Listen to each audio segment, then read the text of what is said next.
अब घर बैठे करें डिफेंस की तैयारी हमारे TDA ऐप के साथ, जिसमें है live classes, online test series, daily quiz, regular defence update, weekly question and answer sessions और भी बहुत कुछ। डिफेंस एक्सपर्ट के द्वारा तैयार की गई ऐसी ऐप जो आपको देगी 100% सफलता की guarantee.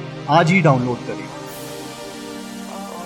Okay, very very good morning to all of you. आज हम लोग आपसे यहाँ पर एक बार फिर से आपकी आने वाली परीक्षा जो MNS की एग्ज़ामिनेशन है उसके कुछ इम्पॉर्टेंट क्वेश्चंस के साथ यहाँ पर मैं आपके सामने हूँ।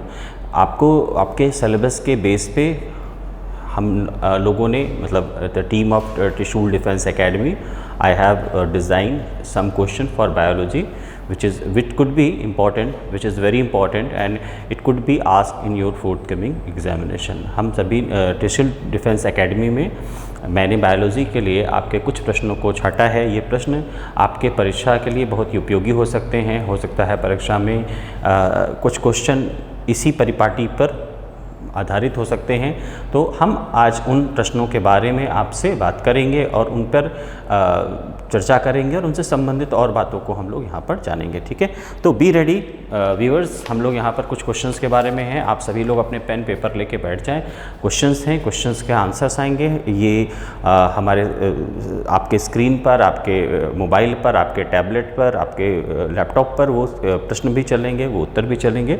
हमको उनको देखना है और हमको उनको समझना है कि किस तरीके से जो है वो चीज़ें प्रश्न और उत्तर हम लोग किस तरीके से उसको करेंगे। ठीक है, तो क्वेश्चन नंबर 1 से शुरुआत करते हैं। We are going to start right for question number 1। तो question number 1 is which is the smallest cell, यानी कौन सी ऐसी कोशिका है जो सबसे छोटी होती है। कौन सी ऐसी कोशिका जो सबसे छोटी होती है। कोशिका साधारणतः सभी कोशिकाएं छोटी होती हैं। सभी कोशिकाएं आपकी जो है माइक्रोमीटर के रेंज की आती हैं। सभी कोशिकाएं आपकी जो है माइक्रोन के रेंज की आती हैं, एंगस्ट्रॉम के रेंज की आती हैं। सभी का जो डायमीटर है, सभी का जो व्यास है, सभी वो उसी रेंज का होता है। माइक्रोन और एंगस्ट्रॉम बहुत ही छोटी डायमेंशन की क्वांटिटीज़ हैं। सॉरी, तो लेकिन जो आपसे पूछा गया है कि which is the smallest cell, उसमें आपको 4 ऑप्शन दिए गए हैं।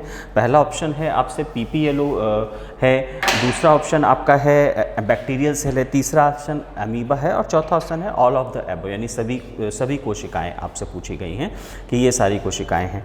तो इसका जो सही आंसर है वो क्या होगा, ये आपको बताना है। A B C D, ये 4 ऑप्शन से आपको राइट आंसर बताना है। जी, any guess from your side, यानी आपके कोई ऐसा जो आपको लगता हो कि हाँ ये वाला उत्तर सही है। जी, अगर सही है जो आप पहले तो आप अपना ऑनेस्टली, ईमानदारी से जो कुछ भी आपको लग रहा है अपने पेन और पेपर, अपने नोटबुक पे उस आंसर्स को लिख लें। इससे आपका अपना वैल्यूएशन भी होता रहेगा साथ में। जी, पहले आप अपना आंसर लिखें। Yes, clear. तो इसका जो सही उत्तर है वो मैं आपको बताता हूँ। इसका जो सही उत्तर है हम लोग यहीं पर डिस्कस कर लेते हैं। इसका जो सही उत्तर है वो ये है PPLO और माइकोप्लाज्मा गालीसेप्टिकम। PPLO और माइकोप्लाज्मा गालीसेप्टिकम, यानी कि प्लूरोनमोनिया लाइक ऑर्गेनिज्म और ये PPLO है ना। ये PPLO को क्या बोलते हैं? प्लूरो न्यूमोनिया लाइक ऑर्गेनिज्म, ये है PPLO।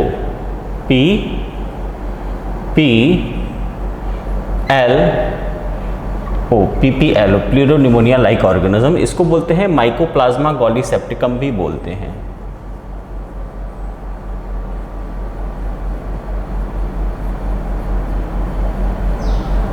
इसको माइकोप्लाज्मा गालीसेप्टिकम भी बोलते हैं। इसको प्लूरोन्यूमोनिया लाइक ऑर्गेनिज्म और माइकोप्लाज्मा गालीसेप्टिकम बोलते हैं। ये पहला आपका प्रश्न का उत्तर है। ये सबसे छोटी कोशिका है जो कि पाई जाती है। ठीक है, आगे चलते हैं। दूसरा प्रश्न है वायरस हैव। दूसरा प्रश्न है वायरस के पास क्या होता है ना। वायरस, आजकल हम लोग कोविड-19 वायरस से सब लोग यहाँ पर परेशान हैरान हैं, कोरोना वायरस से। तो ये वायरस क्या है ये हम लोगों ने क्लास में डिस्कस किया होगा। आइए देखते हैं प्रश्न क्या कह रहा है। प्रश्न कह रहा है वायरसेस हैव, यानी जितने भी वायरस हैं उनके पास क्या होता है। तो आपके पास प्रश्न है वायरसेस हैव। ठीक है, आपको गेस करना है, आपको राइट आंसर गेस करना है, फिर उत्तर मैं आपको बताऊंगा। प्रोकैरियोटिक न्यूक्लियस, ठीक है, B single chromosome, C both DNA and RNA, and D last का है DNA enclosed in a protein coat. ठीक है, सारे उत्तर आपके सामने हैं। Prokaryotic nucleus, single chromosome, both DNA and RNA and DNA enclosed in protein coat. क्या सही उत्तर होगा इसका? इसका सही प्रश्न क्या है? Any guesses viewers? Yes, please note down on your notebook. जो कुछ भी आपको उत्तर लगता है सही उसको अपने नोटबुक में लिखें। हाँ जी, what is the right answer? Yes, this is the right answer. D is the right answer, and D is DNA enclosed in a protein cap. DNA enclosed in a protein coat. ये सही उत्तर है। यानी जो सही उत्तर है वो ये क्या है? जो सही उत्तर है वो इस तरीके से है। जो सही उत्तर है वो इस तरीके से है। जो आपका सही उत्तर है, ये बोर्ड कुछ गंदा लग रहा है मुझे, इसको मैं excuse me, just I take a cloth and then I solve it. तो इससे मैं इसको साफ करते हैं अगर, हाँ अब ये थोड़ा सा बेहतर दिख रहा है। तो हम इसके राइट आंसर की बात करते हैं। तो जो पहले का जो आपका आंसर है वो आपका आंसर है ए। ठीक है, पहले का आंसर आपका है ए है, दूसरे का आंसर आपका है डी। ठीक है, पहले का आंसर ए, दूसरे का आंसर है आपका डी। डी क्या बोल रहा है? डी क्या कह रहा है? डी ये कह रहा है DNA enclosed in a protein cap. यानी डी आपका कह रहा है DNA enclosed in a protein cap. तो जो वायरस होता है आपका, जितने भी वायरस होते हैं, ये जो वायरस पार्टिकल्स होते हैं, ये virus particle protein plus nucleic acid से मिलके बनते हैं। किससे मिलके बनते हैं? प्रोटीन से बनते हैं और न्यूक्लिक एसिड से मिलके बनते हैं। एक बनते हैं प्रोटीन प्लस न्यूक्लिक एसिड से मिलके बनते हैं। न्यूक्लिक एसिड इनसे मिलके बनते हैं सारे वायरस। जितने भी वायरस हैं, अगर इस अर्थ पर, इस पृथ्वी पर, इस नेचर में अगर जितने भी वायरस आपके मिलते हैं, जितने भी वायरस आप देख रहे हैं, ये virus protein plus nucleic acid से मिलके बनते हैं। ठीक है, लेकिन जो न्यूक्लिक एसिड होता है वो दो टाइप का होता है, डीएनए एंड आरएनए। राइट, वो दो टाइप का होता है। कौन सा होता है? ये डीएनए होता है एंड आरएनए होता है। ये दो टाइप के न्यूक्लिक एसिड मिलते हैं। ठीक है, लेकिन वायरस में प्रोटीन कैप तो हमेशा होगा, लेकिन न्यूक्लिक एसिड क्या होगा? एक ही होगा, या तो डीएनए होगा या आरएनए होगा। इधर इट विल बी डीएनए, इधर it will be RNA. Means virus है protein plus nucleic acid. Protein is the necessary, protein is the mandatory, plus nucleic acid will be इधर डीएनए और इधर आरएनए। मतलब वायरस में protein तो होगा ही होगा, लेकिन डीएनए आरएनए में से केवल या तो डीएनए होगा या तो केवल क्या होगा? आरएनए होगा। चूंकि आपके उत्तर, चारों उत्तर क्या है? प्रोकैरियोटिक न्यूक्लियस, जो कि पूरा गलत है, क्योंकि ये सेल है ही नहीं है। यो सिंगल क्रोमोसोम भी नहीं है, वो डीएनए आरएनए हो नहीं सकते एक साथ। तो यहाँ पर चौथा आंसर सही है कि जो डीएनए मॉलिक्यूल है वो प्रोटीन क्लोज से इनक्लोज है। ठीक है, क्लियर? बात समझ में आ रही है? आगे बढ़े। ठीक है, very good. Question number 3, the cyanobacteria are also refer to as. The cyanobacteria are also refer to as, यानी साइनोबैक्टीरिया किसको कहते हैं? ये प्रश्न है आपसे है। तो अब इसके उत्तर देख लें। तो पहला आपका है प्रोटिस्ट है, बी गोल्डन एल्गी है, सी स्लाइम मोल्ड है, और डी है ब्लू ग्रीन एल्गी। जी, what is the right answer? What is the right answer? Yes, write down it. सबने कर लिया? ट्राई करो, एटलीस्ट ट्राई करना चाहिए आपको। आप ट्राई करिए, है ना? आप केवल वीडियो मत देखिए, आप ट्राई भी करिए साथ में, इससे आपकी प्रैक्टिस भी होगी। गलत सही होना बात का मैटर है, लेकिन ट्राई करना आपका मैटर है। ठीक है, आप ट्राई करोगे, यहाँ पे आंसर्स देखोगे तो आपको अपनी एबिलिटी, अपनी थिंकिंग पावर, अपनी गेस पावर सबका पता चलेगा। तो आप ट्राई तो करिए। आप एक आंसर लिखिए इस सारे क्वेश्चन में जिसको आपको लगता है सही है। आंसर तो मैं आपको बता ही रहा हूँ, तो आपका अपना वैल्यूएशन हो जाएगा, है ना? अगर आप सारे आंसर जान रहे हैं तो आप अपनी प्रिपरेशन, अपनी तैयारी को एसेस कर सकते हैं, अपनी तैयारी को जान सकते हैं कि हाँ, ये तैयारी मेरी लगभग हो रही है, अच्छी चल रही। अगर आप क्वेश्चन नहीं कर पा रहे हैं तो भी आपको पता चलेगा कि आपकी तैयारी किस स्थिति में है। अगर आप थोड़ा कर पा रहे हैं, थोड़ा नहीं कर पा रहे हैं, तो भी आप एक बेहतर रास्ते की ओर आगे जा रहे हैं। तो अपना असेसमेंट भी इसके साथ में करते रहिए। जी, तो सही आंसर आप, या जो भी कुछ आपको लगता है कि नहीं ये उत्तर है, उसको पहले आप लिख लीजिए। लिख लिया सबने? आगे बढ़े। जी, तो थर्ड का जो सही आंसर है वो है क्या है? D. Third is the right answer is what, D. Third का भी आंसर सही है। डी क्या बोल रहा है, थर्ड का भी आंसर सही है। क्या है, डी। क्या ये बोल रहा है, ये कह रहा है ब्लू ग्रीन एल्गी, यानी जितने भी हरी नीली शैवाल है, ब्लू ग्रीन एल्गी हैं, उनको हम लोग किसके नाम से जानते हैं, साइनोबैक्टीरिया के नाम से जानते हैं। उनको हम किस नाम से जानते हैं, उसको हम लोग साइनोबैक्टीरिया के नाम से जानते हैं, साइनोबैक्टीरिया। ठीक है, ये क्या होते हैं, ब्लू ग्रीन एल्गी होते हैं। ठीक है, ये ब्लू ग्रीन एल्गी साइनोबैक्टीरिया होते हैं। ब्लू ग्रीन एल्गी का जो सेल टाइप होता है वो कैसा होता है, वो प्रोकैरियोटिक होता है, वो प्रोकैरियोटिक होता है, प्रोकैरियोटिक सेल्स होती है। और इस सेल्स को कौन सी सेल बोलते हैं, प्रिमिटिव सेल बोलते हैं। ठीक है, इसको क्या बोलते हैं, प्रिमिटिव सेल बोलते हैं। तो आपका ये हो गया, आपका ये हो गया, ये क्या है, साइनोबैक्टीरिया है। ठीक है, साइनोबैक्टीरिया है। ठीक है, ये साइनोबैक्टीरिया है। ये ब्लू ग्रीन एल्गी, साइनोबैक्टीरिया मतलब क्या है, ये ब्लू ग्रीन एल्गी को बोलते हैं। साइनोबैक्टीरिया प्रोकैरियोटिक टाइप की सेल होती है और इसमें प्रिमिटिव सेल स्ट्रक्चर होता है, इसमें प्रिमिटिव सेल स्ट्रक्चर होता है। ठीक है, आगे बढ़ते हैं। Next question is the structure perform the function of mitochondria in bacteria. The structure perform the function of mitochondria in bacteria. चौथा प्रश्न आपसे पूछ रहा है, ऐसा कौन सा रचना है जो बैक्टीरिया में पाई जाती है जो कि माइटोकॉन्ड्रिया की तरह काम करती है। और आपको 4 ऑप्शन दिए हुए हैं, जो 4 ऑप्शन आपके हैं वो इस तरीके से हैं, cell wall, A, B nucleoid, C ribosome, D mesosome. Right answer आपको बताना है जी, आप ट्राई करिए। Yes, what is the right answer? Yes, right answer is fourth one. Fourth question का राइट आंसर भी क्या है, डी है। फोर्थ क्वेश्चन का भी राइट आंसर क्या है, डी है। D means mesosomes. जो मीजोसोम होता है बैक्टीरिया में वो माइटोकॉन्ड्रिया की तरह ही काम करता है। जो मीजोसोम होता है बैक्टीरिया में वो माइटोकॉन्ड्रिया की तरह काम करता है। बात क्लियर हो रही है, जो मीजोसोम होता है ना बैक्टीरिया में वो माइटोकॉन्ड्रिया की तरह ही वर्क करता है। Mesosome is work just like a mitochondria in the bacteria. जो बैक्टीरिया में क्या होता है, जो बैक्टीरिया में मीजोसोम होता है ना, मीजोसोम वो किसकी तरह वर्क करता है, माइटोकॉन्ड्रिया, यानी एनालॉगस टू द माइटोकॉन्ड्रिया। ठीक है, माइटोकॉन्ड्रिया यूकैरियोटिक सेल्स में मिलती हैं।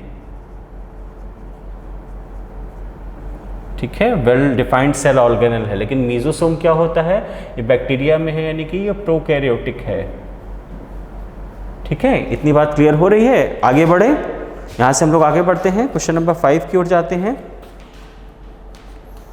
क्वेश्चन नंबर 5 क्या कह रहा है, क्वेश्चन नंबर 5 कह रहा है the virus is constituted by, the virus is constituted by. वही प्रश्न है जिसका मैंने आपसे जिक्र किया था, लगभग वैसे ही कुछ मिलता जुलता प्रश्न है। उत्तर आपको पता है क्या उत्तर होगा, ये तो आप सब कर सकते हो। A protein, B nucleic acid, C protein and RNA, और D protein and nucleic acid. What is the right answer? Yes, right answer is protein and nucleic acid. तो पांचवा है, उसका भी उत्तर क्या है, सही है, डी है। फिफ्थ का भी आंसर क्या है, डी है। फिफ्थ का भी आंसर क्या है, डी है। ठीक है, बात क्लियर हो रही है। आपके सामने 15 क्वेश्चन आएंगे और 15 क्वेश्चन के सही जवाब आपको देने हैं। 15 क्वेश्चन के सही जवाब आपको देने हैं और हम लोग यहाँ पे उन 15 प्रश्नों के उत्तर ढूंढ रहे हैं। ठीक है, तो इन 15 प्रश्नों में से ये हम लोग जो है आपके, यानी जो हमारी ये सीरीज़ है वो 2 पार्ट में डिवाइड होगी। ये पार्ट 1 है और पार्ट 2 आएगी। Part 1 15 question, part 2 15 question. तो आज हम लोग पार्ट 1 को डिस्कस कर रहे हैं, जिसमें से मैं आपसे मोस्ट इंपॉर्टेंट 15 क्वेश्चन को डिस्कस करेंगे जो कि आपकी एमएनएस की परीक्षा के लिए महत्वपूर्ण है। ठीक है, 5 प्रश्नों को हमने डिस्कस किया आपसे, जिसमें से पहले का उत्तर डी है, ए है। पहले का प्रश्न का उत्तर ए है, दूसरे का डी, तीसरे का डी, चौथे का डी और 5वें का डी है। अब हम लोग बात करते हैं क्वेश्चन नंबर 6 की। तो क्वेश्चन नंबर 6 है bone is mainly composed of, यानी हड्डियों में हड्डियां मुख्यतः किससे बनी होती हैं? A iron and phosphorate, B sulphur and calcium, C calcium and phosphorus and D calcium and magnesium. ठीक है, अब आपको सही उत्तर लिखना है। ये सारे प्रश्न आपके सामने हैं, अब आपको प्रश्न देख के सही उत्तर लिखना है। तो सही उत्तर क्या होगा? जी, please write down it. What is the right answer? Yes, right answer is calcium and phosphorus, calcium and phosphorus. तो इसका जो सही उत्तर है वो क्या है? सी है। 6वें का सही उत्तर क्या है? सी है, जिसका मतलब क्या है? Calcium and phosphorus. यानी ये बोन इज़ कंपोज्ड ऑफ, यानी जितनी हड्डियाँ होती हैं मुख्यतः दो तत्वों से मिलकर बनी होती हैं। कैल्शियम, जो आप जानते हैं कि आप कैल्शियम, जब हड्डियाँ कमज़ोर हो जाती हैं लोग कैल्शियम के टैबलेट खाते हैं। जो बोन्स होती हैं आपकी, मेनली बोन्स यानी कि जो हड्डियाँ होती हैं वो कैल्शियम से मिलके बनती हैं, ठीक है, प्लस फास्फोरस से मिलके बनती हैं, ठीक है। कैल्शियम और फास्फोरस से मिलके आपकी बोन्स बनती हैं, हड्डियाँ बनती हैं, ठीक है। बात क्लियर हो रही है। कैल्शियम और फास्फोरस से मिलके आपकी बोन्स डेवलप होती हैं, बोन से बनती हैं। तो छठवें प्रश्न का सही उत्तर क्या है? सी है, ठीक है। अब सातवें प्रश्न पे और चलते हैं। Largest cell in our body, हमारे बॉडी में सबसे बड़ी कोशिका क्या है? ये हम लोगों ने बहुत बार बात की है, क्लासेस में बात करी होगी, है ना। आपसे बहुत बार जब हम लोग ने आपसे ऑनलाइन बात हो रही है तो भी हम लोगों ने बहुत बार बात करी होगी। इसकी जो हमारी बॉडी में जो सबसे बड़ी सेल है वो कौन सी है? तो आपके पास सारे प्रश्न हैं। न्यूरॉन्स है, लिवर सेल है, ऑस्टियोसाइट्स है and Malpighian layer of the skin. ये 4 उत्तर आपको दिए गए हैं। तो न्यूरॉन्स का मतलब होता है नर्व सेल, यानी न्यूरॉन्स क्या है? नर्व सेल है। लिवर सेल, लिवर की सेल है। ऑस्टियोसाइट्स यानी हड्डियों में जो सेल्स मिलती हैं, और D Malpighian layer of the skin यानी स्किन की जो उत्तर है। तो इसका सही उत्तर क्या है? ए है। 7वें का सही उत्तर क्या है? ए। 7 का सही आंसर है ए, यानी कि जो लार्जेस्ट सेल होती हैं वो नर्व सेल होती हैं। हमारी बॉडी में जो लार्जेस्ट सेल होती है ना वो नर्व सेल होती हैं। The largest cell in our body is, largest cell in our body is क्या है? नर्व सेल है। नर्व सेल है जो कि जिसको न्यूरॉन्स भी बोलते हैं, ठीक है, जिसको न्यूरॉन्स भी बोलते हैं, ठीक है। बात क्लियर हो रही है? बात क्लियर हो रही है। यानी कि हमारी बॉडी में जो सबसे बड़ी कोशिका है वो नर्व सेल है, नर्व सेल को न्यूरॉन भी बोलते हैं। तो इस तरीके से आपका 7वें प्रश्न का सही उत्तर क्या है? ए है, न्यूरॉन्स है, ठीक है। अब क्वेश्चन नंबर 8 पे चलते हैं। क्वेश्चन नंबर 8 पे चलते हैं। तो क्वेश्चन नंबर 8 आपसे क्या कह रहा है? Which blood group is considered as the universal donor, यानी सर्वदाता रक्त समूह कौन सा है इनमें से? तो आपको पता है सर्वदाता रक्त समूह के 4 ऑप्शन दिए गए हैं, A, B, B, C, A, B and D, O. यानी इनमें से कौन सा ऐसा ब्लड ग्रुप है जो सबको ब्लड दे सकता है, जो सबको ब्लड डोनेट कर सकता है ना। ब्लड ग्रुप का भी एक अपना स्टोरी है, ब्लड ग्रुप का भी अपना एक टेक्निकल एस्पेक्ट है जो शायद मैंने आपसे डिस्कस किया होगा पहले। तो जो ब्लड ग्रुप में ये है बातचीत कही गई है कि जो ऐसा कौन सा ब्लड ग्रुप है जो सबको ब्लड दे सकता है ना, यूनिवर्सल डोनर कौन है? तो उसका सही आंसर आपको बताना है। तो ए, बी, सी, डी में जो राइट आंसर है वो कौन सा है? यस, आपने लिखा होगा, आपने पढ़ा होगा, आपने गेस भी किया होगा, आपने राइट भी किया होगा। Yes, this is the right answer. What is word? D, O. यानी जो 8 का जो सही उत्तर है वो क्या है? डी है। डी का मतलब क्या होता है कि जो आपका ओ ब्लड ग्रुप है वो यूनिवर्सल डोनर है। यानी जो ब्लड ग्रुप है, जो ब्लड ग्रुप है उस ब्लड ग्रुप में 4 ब्लड ग्रुप होते हैं, है ना, ए बी एन ओ। ये 4 ब्लड ग्रुप होते हैं, ये 4 ब्लड ग्रुप होते हैं ना। इस 4 ब्लड ग्रुप में जो ओ ब्लड ग्रुप होता है इसको क्या बोलते हैं? यूनिवर्सल डोनर बोलते हैं, यानी सर्वदाता, सबको देने वाला। और ए बी को क्या बोलते हैं? यूनिवर्सल रिसिपिएंट, यानी सर्वग्राही, सबसे ब्लड लेने वाला, यूनिवर्सल रिसिपिएंट, ठीक है। ये सबसे ब्लड लेता है और ये सबको ब्लड देता है, ठीक है। वो सबको ब्लड देता है, सर्वदाता है। ए बी सबसे ब्लड लेता है, सर्वग्राही है। लेकिन जिस प्रश्न की आपसे बात हो रही है क्वेश्चन नंबर 8, इसका सही उत्तर क्या है? डी है। डी क्या है? ओ है। O is the universal donor, ठीक है। आगे बढ़ते हैं, क्वेश्चन नंबर 9 की ओर जाते हैं। क्वेश्चन नंबर 9 पे हम लोग डिस्कस करते हैं। क्वेश्चन नंबर 9 आपके सामने आ रहा है। क्वेश्चन नंबर 9 कहता है blood is considered as the, यानी ब्लड को कैसे कंसीडर करते हैं? ब्लड क्या है?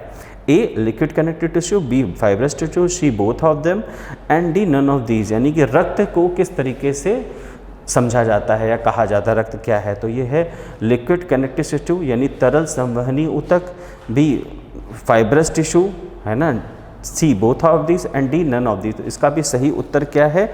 ए है। इसका भी सही उत्तर क्या है? ए है। 9 का right answer is what? A, the right answer of 9 question is a. मतलब जितने भी ब्लड है, ब्लड को कौन सा टिश्यू है? लिक्विड कनेक्टिव टिश्यू है, तरल संवहनी ऊतक है। रक्त कैसा है? तरल संवहनी ऊतक है, लिक्विड कनेक्टिव टिश्यू है। यानी जो ब्लड हमारे बॉडी में जो बह रहा है, ये जो ब्लड बहने वाला जो ब्लड है, रक्त है या रुधिर है, इसको हम लोग क्या बोलते हैं? तरल संवहनी ऊतक, लिक्विड कनेक्टिव टिश्यू। ठीक है, इसको आप याद कर लें, blood is liquid connective tissue. रक्त अथवा रुधिर आपका तरल संवहनी ऊतक है। ठीक है, यानी आपका जो 9वें प्रश्न का उत्तर है वो क्या है? वो ए है। ठीक है, अब आगे बढ़ते हैं, क्वेश्चन नंबर 10 की ओर चलते हैं। The ultimate source of energy on the अर्थ। शायद ये भी बहुत एक ऐसा क्वेश्चन है जो हम सबने जानते हैं इसका उत्तर, कि the ultimate source of energy on the अर्थ, यानी इस पूरे पृथ्वी पर ऊर्जा का अंतिम स्रोत कौन है? यानी कहाँ से सबको ऊर्जा मिल रही, कौन ऐसा है जो हमको ऊर्जा दे रहा है? इसके भी आपसे 4 प्रश्न उत्तर दिए गए हैं कि which is the ultimate source of energy on the earth is solar energy, है ना, यानी सौर ऊर्जा, विंड एनर्जी यानी कि आपका वायु ऊर्जा, थर्मल एनर्जी, ऊष्मीय ऊर्जा यानी डी जियो थर्मल एनर्जी, यानी पृथ्वी से जो ऊष्मा निकलती है उसकी ऊर्जा। तो आंसर के कौन सा होगा? ऐसा कौन सी ऊर्जा है जो हमारा अंतिम सोर्स है ऊर्जा का? सौर ऊर्जा ऐसी है जो ऊर्जा का अंतिम स्रोत है, यानी solar energy is the ultimate source of energy on the earth. Solar energy is the ultimate source of energy on the अर्थ। तो इसका भी उत्तर क्या है? 10th वाले का भी उत्तर है ए, यानी 10वां प्रश्न का भी सही उत्तर क्या है? ए है, यानी इस पृथ्वी पर ऊर्जा का अंतिम स्रोत सूरज है, सन है, and that is a solar energy. इसको हम लोग बोल सकते हैं, है ना, इसको हम लोग इस तरीके से लिख सकते हैं, इसको हम लोग इस तरीके से लिख सकते हैं कि ultimate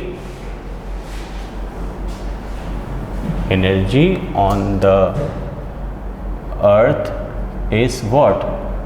sun. Sun is the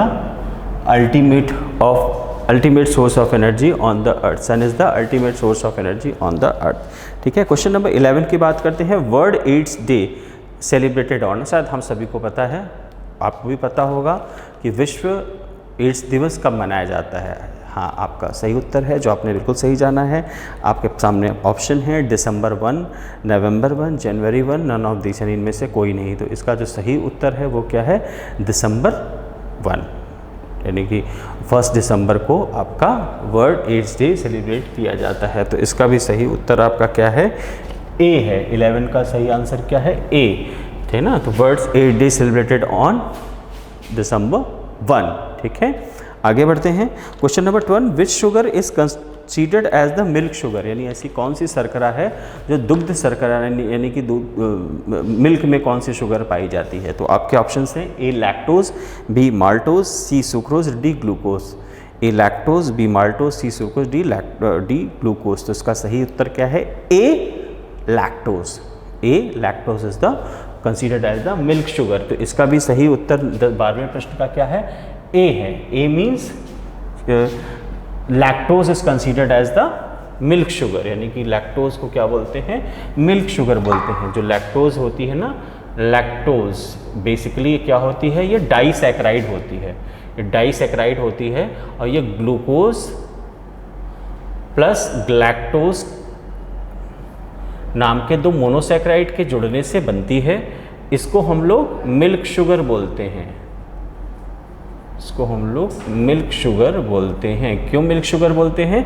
क्योंकि जो दूध में जो मीठापन होता है ना, वो इसी के कारण होता है। जो दूध में मीठापन होता है ना, वो इसी के कारण होता है, लैक्टोज के कारण, यानी मिल्क शुगर के कारण। तो इसीलिए इसको हम लोग क्या बोलते हैं? लैक्टोज बोलते हैं, मिल्क शुगर। लैक्टोजन आपने देखा होगा, बच्चों को पिलाते हैं, पाउडर पिलाते हैं, तो इसी की शुगर होती है। ठीक है, अब हम लोग क्वेश्चन नंबर 13 की ओर चलेंगे। क्वेश्चन नंबर 13 आपसे क्या कह रहा है? क्वेश्चन नंबर 13 कह रहा है, बस अब हम लोग लगभग अपने आखिरी पैनल पे हैं। क्वेश्चन नंबर 13 कह रहा है, क्वेश्चन नंबर 13 कहता है the semi autonomous cell organelle of the cell is और आर, यानी इस कोशिका के जो अर्ध स्वायत्त अंग हैं वो कौन से हैं? ठीक है, आपके आंसर इस प्रकार हैं। Chloroplast, B mitochondria, A chloroplast, B mitochondria, C both of the above and D none of the above. ठीक है, A chloroplast, B mitochondria, C both of the, यानी दोनों, और डी नन ऑफ दी, यानी कोई नहीं। तो इसका सही उत्तर क्या है?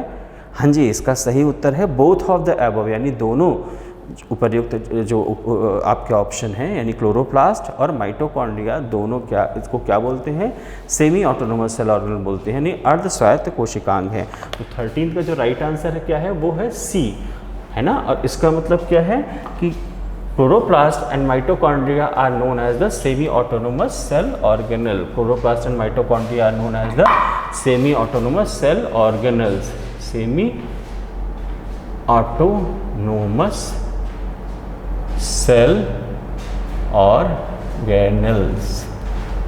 ये कौन से होते हैं, ये आपके होते हैं, ये आपका कौन सेमी ऑटोनोमस सेल ऑर्गेनल किसको बोलते हैं, अर्ध स्वायत्त कोशिकांग किसको बोलते हैं, बोलते हैं आपको क्लोरोप्लास्ट को एंड माइटोकॉन्ड्रिया को बोलते हैं। ये दोनों क्या हैं, सेमी ऑटोनोमस सेल ऑर्गेनल्स हैं। ये दोनों कौन है, सेमी ऑटोनोमस सेल ऑर्गेनल्स हैं, ठीक है।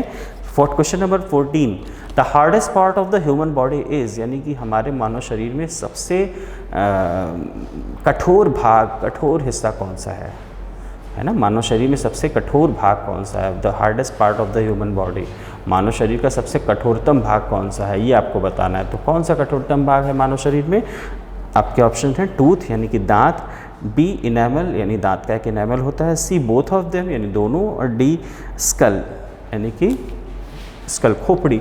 तो जो इनेमल होता है वो दांतों में पाया जाता है, दांतों में पाया जाता है, and it is the hardest part of the human body, यानी कि जो मानव शरीर का सबसे हार्ड पार्ट, कठोर हिस्सा होता है इनेमल, जो कि दांत की सबसे ऊपर की परत होती है ना। The hardest part of the human body is the enamel. तो मोस्ट अप्रोप्रिएट आंसर जो आपका है वो क्या है, इनेमल है, मोस्ट अप्रोप्रिएट आंसर।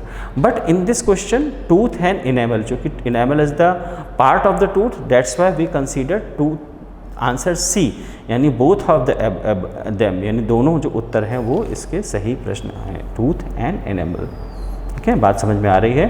जो इनेमल होता है वो दांतों का सबसे ऊपरी हिस्से को बोलते हैं। The hardest part of the human body, यानी कि मानव शरीर में सबसे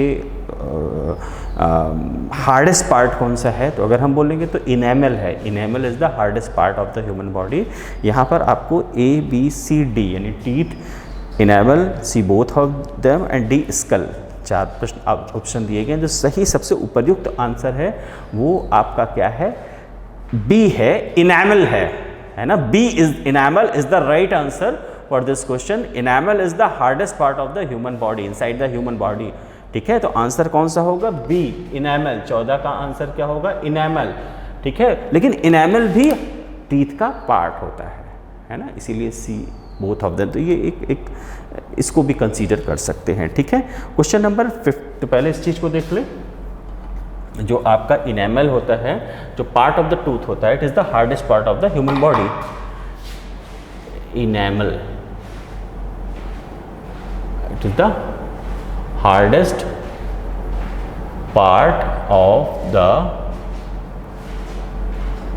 ह्यूमन बॉडी। ठीक है, और ये क्या होता है, upper most layer of the tooth, upper most layer of the tooth. Tooth जो है एक सिंगुलर फॉर्म है ना, एक सिंगुलर फॉर्म है, सिंगुलर प्लूरल 2 होते हैं ना, तो टूथ एक सिंगुलर फॉर्म है। तो enamel is the hardest part of the human body as well as tooth. ठीक है, तो जो आपका क्वेश्चन नंबर 14 है, the hardest part of the human body, यानी कि मानव शरीर में सबसे कठोरतम भाग कौन सा है, वो बी, आंसर बी है, इनेमल है। ठीक है, enamel is the right answer. तो इसका 14 का आंसर आपका कौन सा है, बी।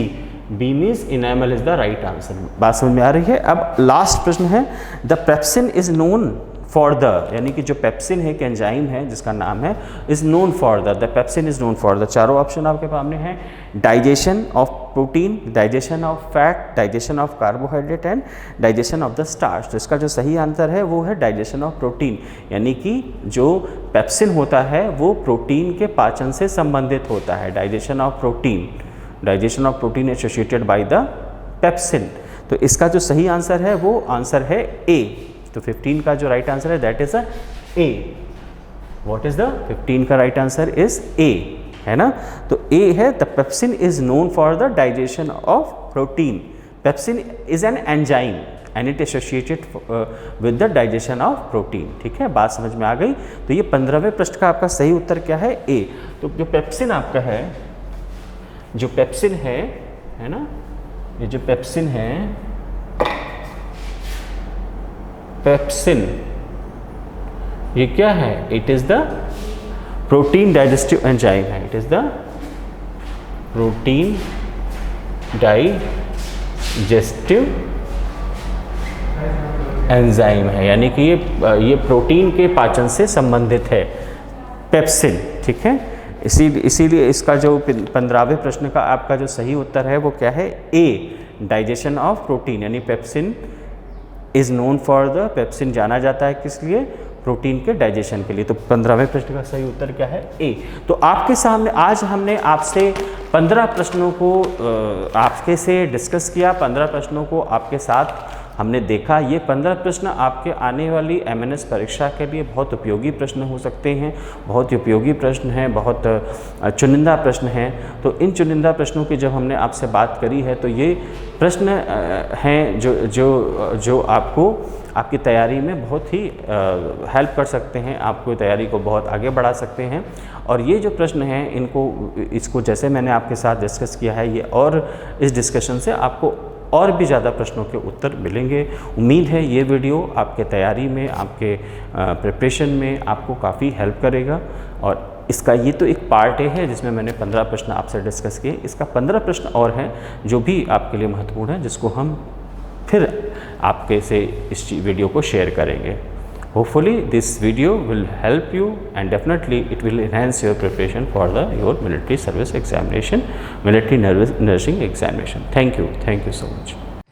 अब घर बैठे करें डिफेंस की तैयारी हमारे TDA ऐप के साथ, जिसमें है live classes, online test series, daily quiz, regular defence update, weekly question and answer sessions और भी बहुत कुछ। डिफेंस एक्सपर्ट के द्वारा तैयार की गई ऐसी ऐप जो आपको देगी 100% सफलता की गारंटी। आज ही डाउनलोड करें।